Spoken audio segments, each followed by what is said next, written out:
School দিয়ে একেবারে ফাঁকা, কেউ আইতো না মনে হয়। এই যে আপা আমার মনে তো আসি আছে, আমার কোনো আসি নাই। এই তুমি এটা করো না বুঝছো, আমার মন খুব খারাপ। তোমরা এত তো মানুষ, আমার একটা দুস্থ আছে, এটা আইতো না স্কুল। এই যে টাইপ দিয়ে দিছি সবাই জন্য জি স্যার জমাইবেন না। বসো বসো, সবাই বসো। স্যার আমার মনে অনেক ভারী। হ্যাঁ, কেন কি হয়েছে তোমার? কি হইব, এক রাইতে দূরে খেলা যদি শুরু করি এর সংখ্যা অনেক, আমি একলা পারতাম না। পারবে না? হ্যাঁ, তাই বলছি তুমি এখানেই থেমে থাকো। আচ্ছা, আজ একটা পড়া তোমাকে দিচ্ছি। কি পড়া? মানে সবাইকে দিচ্ছি। আমি যা বলবো তোমরা সবাই তাই বলবে। আচ্ছা বলো, একে চন্দ্র। একে চন্দ্র। কি পারবে না? আর কি জোরে কর। একে চন্দ্র।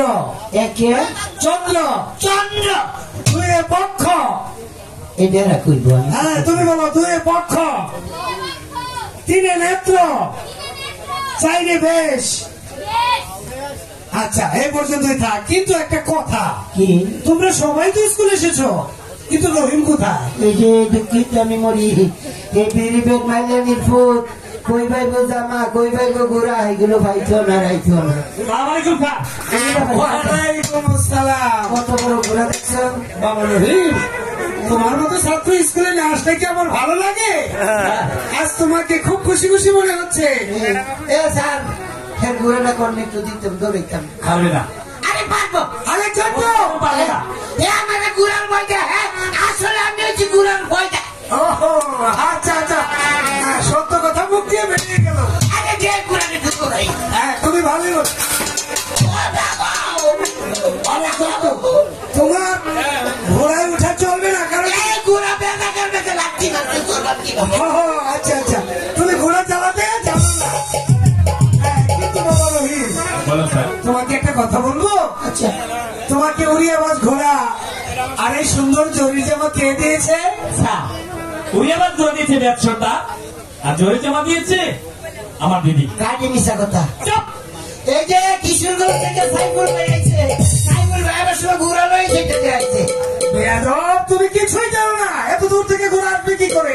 আরে সাইফুল ভাই আইছে তো ঘোড়া দাও। আচ্ছা, তাহলে তুমি বলতে চাও তোমাকে উড়িয়াবাজ ঘোড়া দিয়েছে ব্যবসাটা, আর জরি জামা দিয়েছে দিদি। তোমার দিদি।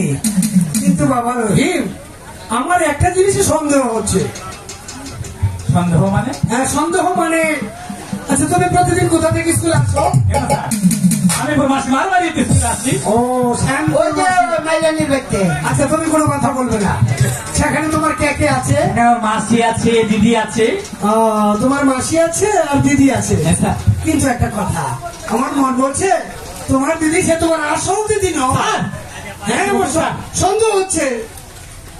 কিন্তু তুমি প্রতিদিন কোথায় বসে ভাত খাও? কেন স্যার? ওই বৈঠকখানায় বসে ভাত খাই। তাই বেয়াদব, আমি ওকে বেয়াদব বলো, কোথায় বসে ভাত খাও? বললাম তো স্যার, ওই বৈঠকখানায় বসে ভাত খাই। আজ একটা কথা তোমাকে বলি, বলেন স্যার। আজ তুমি তোমার বাড়ি গিয়ে তোমার দিদিকে বলবে আজ আমি রন্ধনশালায় বসে ভাত খাবো, তাহলে বুঝবে সে তোমার কেমন দিদি। আরে না স্যার, দিদি আর দিদি সব ছাড়াই তো। কি বলতে চাও তুমি? বাংলা খবর আছে। আবার কিসের খবর? বাংলা খবর হইল গিয়া আমার লাগি শুভ হইল, মাইলানির ফুতের লাগি টাকা করবো। আবার অভদ্র কথা? আরে না, দুস্তের টাকা করবো।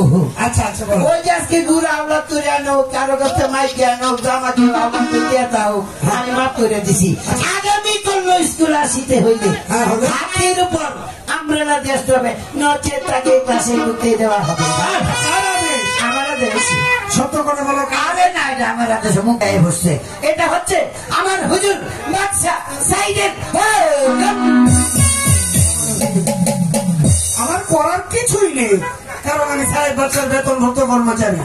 সে আমাকে যা বলবে তাই পালন করতে হবে। তাই তো তোমাকে বলছি, আগামীকাল যদি স্কুলে আসতে হয় তাহলে হাতির উপর আমব্রেলা দিয়ে তারপর স্কুলে আসবে, নচেৎ তোমাকে ক্লাসে ঢুকতে দেওয়া হবে না। যাও, আজকে সকলের ছুটি। আমারও ছুটি।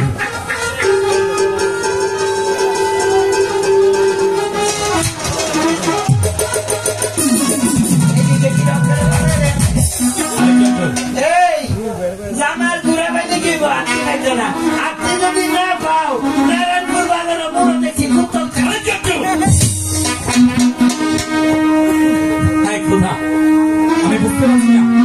যাই তো আচ্ছা, আমার মন মন রাগান্বিত হয়ে আছে। তাই তো ভাবছি কোথায় পাবো টাকা পয়সা, আর কোথায় পাবো ভাবি, কোথায় পাবো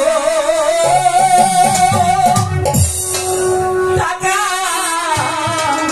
পয়সা। ওই আল্লাহ কোথায় পাবো হাতিরে আমার আল্লাহ আল্লাহ।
আচ্ছা তাদের সত্যি সত্যি আমি তোমার বাসনে গেলে তুমি আমাকে হাতি কিনে দেবে তো? হ্যাঁ দেবো। কোনদিন ফাঁকি দেবে না তো? না দেবো। তাহলে তুমি 1 থেকে 3 সত্যি করে বলো, তুমি আমাকে ফাঁকি দেবে না? দেবে না? দেবে না? ঠিক আছে।